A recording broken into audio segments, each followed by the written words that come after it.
ce moment, je suis en train de lire un récit de prison. Attends, je vais vous montrer ça. C'est ça que je suis en train de lire.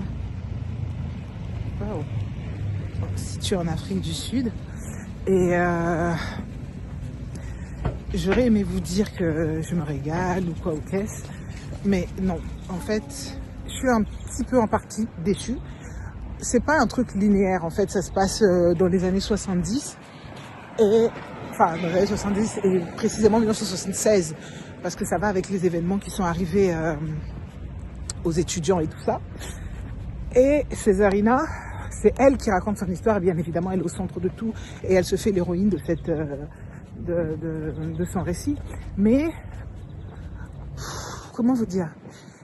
J'ai l'impression que je n'apprends rien. Je n'apprends rien parce que tout ce qu'elle raconte, je l'avais déjà lu dans d'autres, chez d'autres femmes qui avaient fait de la prison aussi sous l'apartheid. Et je n'apprends rien aussi parce que tout est centré sur elle, ses humeurs, comment elles sont pas, etc. C'est plus un journal qu'un...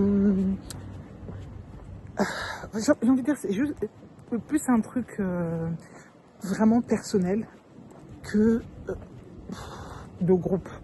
Alors qu'elle essaye du mieux qu'elle peut d'y associer les autres sud-africaines qui sont avec elle, ses sœurs de combat qui sont avec elle dans les prisons, mais c'est pas, à mon sens, c'est pas assez. Et c'est pas linéaire non plus. C'est un petit peu un fouillis. Et des fois, elle nous parle de sa camarade qui a été foutue en prison et qui a été libérée, enfin qui a été mise en prison. C'est pas sa camarade en fait. Quand elle dit camarade, c'est parce que les communistes s'appelaient comme ça à l'époque.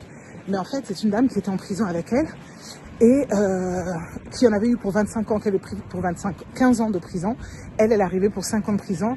Et lorsqu'elle arrive en prison, cette dame-là doit déjà sortir.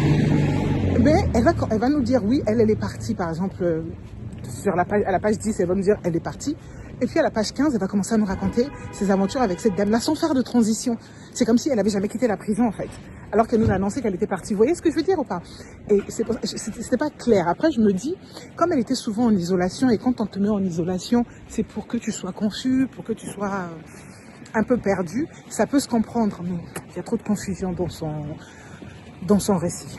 Voilà. Et puis la cruauté des gens en Afrique du Sud pendant l'apartheid, j'ai envie de dire, je vais relire en fait du coup le carnet de Maman Winnie Mandela. Elle était beaucoup plus organisée. Je trouve qu'elle nous mettait les dates, les jours, tout ce qui se passait. J'ai besoin de ça. Je me rends compte que souvent quand les gens me font un peu de je vais ici, je vais là, ils me perdent. Quand les gens font ça, ils me perdent. J'aime que ce soit clair, que je sois en train de lire un truc qui est bien expliqué. Et même si tu dois faire genre des flashbacks, que ce soit chapitre après chapitre, mais c'est pas pendant que je suis en train de me raconter dans le même chapitre, tu es en train de me parler du passé, du présent, du futur. I'm lost. Et quelque part, elle m'a perdu. Donc voilà, c'est ça que je suis en train de lire. J'en suis là de ma lecture, donc plutôt comme ça. Il me reste pas grand chose. Ça fait 127 pages et normalement j'aurais dû le finir même en 2 jours. Mais j'avoue, je m'ennuie tellement parfois que je le mets de côté. Et j'ai pas pris le courage de trouver un autre ouvrage à lire parce qu'il y a beaucoup de choses qui se passent dans ma tête. Même si en ce moment le médecin m'a quand même recommandé de m'accrocher à la lecture parce que c'est ce qui me fait le plus de bien possible.